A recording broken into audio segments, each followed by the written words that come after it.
Alors bonjour, nous sommes aujourd'hui aux proximités d'une belle prairie humide au cœur du Grand Ried alsacien.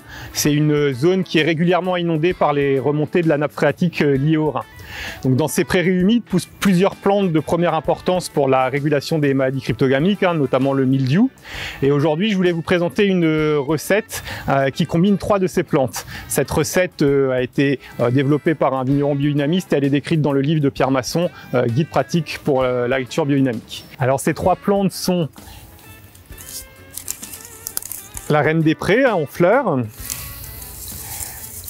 la prêle des champs et la bourdaine, dont j'ai ici de l'écorce séchée. Pour la bourdaine et la prêle des champs, il faut réaliser une décoction, c'est-à-dire plonger la plante dans l'eau froide, porter à ébullition et laisser bouillir pendant 30 à 45 minutes. Pour la reine des prés, il faut réaliser une tisane avec de l'eau pas trop chaude, parce qu'au-dessus de 80 degrés, le principe actif de la reine des prés est détruit. Alors pour la reine des prés, il faut réaliser une tisane en gardant donc une température de l'eau inférieure à 80 degrés.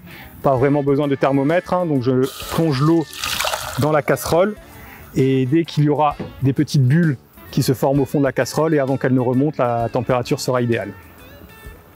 Alors ici pour un jardin, je ne fais pas de mesure précise, je vais prendre une poignée de reine des prés que je plonge dans l'eau qui est à la bonne température. Bien mélanger et laisser infuser une dizaine de minutes.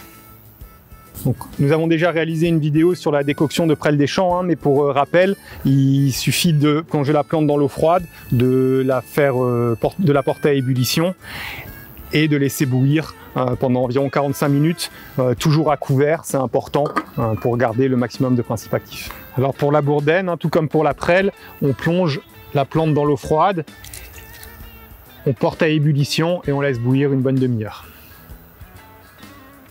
Les professionnels utiliseront pour 1 hectare environ 100 à 120 grammes de prêle des champs séchés. Idem, 100 à 120 grammes d'écorce de bourdaine séchée et jusqu'à 250 grammes de fleurs ou d'inflorescence, disons, de reine des prés, séchée également. Alors voilà, une quinzaine de minutes se sont écoulées. Maintenant, la tisane de reine des prés est prête. Il faut donc filtrer et procéder de la même façon, évidemment, avec la prêle et la bourdaine. Donc pour filtrer, je procède en 2 étapes. Une première filtration grossière à l'aide d'un chinois.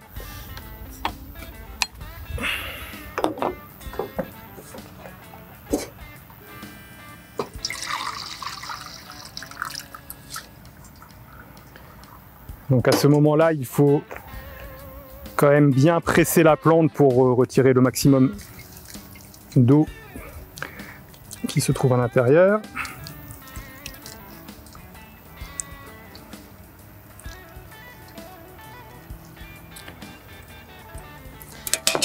Et afin de ne pas boucher les bus du pulvérisateur, une deuxième filtration plus fine à l'aide d'un tissu est nécessaire. Mais vous voyez, ça va assez vite pour ces volumes-là. Alors nous avons maintenant nos 3 tisanes qui sont bien complémentaires. La reine des prés qui contient de l'acide salicylique qui va stimuler la défense immunitaire des plantes. Grâce à ça, la vigne ou les autres plantes vont réagir plus fort et plus rapidement après une infestation de mildiou. La décoction de prêle des champs qui, elle, apporte de la silice organique qui va raffermir les tissus et rendre du coup la pénétration par les spores du mildiou plus difficile. Et la décoction d'écorce de bourdaine qui, elle, contient des principes actifs directement toxiques pour le mildiou. Donc la bourdaine qui est une sorte de fongicide naturel, la prêle des champs qui renforce les tissus de la plante et la reine des prés qui, elle, stimule les défenses immunitaires de la plante. Nous voici maintenant au jardin. On n'a plus qu'à diluer les tisanes que l'on a préparées. Par exemple, dans ce pulvérisateur de 5 litres, il y a déjà environ 3,5 litres d'eau, de pluie bien sûr, et on n'a plus qu'à y ajouter nos 3 tisanes, donc faites séparément, mais mélangées dans le même pulvérisateur. Donc la pulvérisation des tisanes de façon générale se fait plutôt soit tôt le matin, soit le soir, mais pas en pleine journée. Le soleil peut peut être néfaste. Et sur ces tomates, elles sont déjà bien attaquées par le mildiou qui est très virulent cette année 2021. Mais peut-être grâce à ça, on va réussir à les maintenir au moins jusqu'à ce que les premiers fruits mûrissent.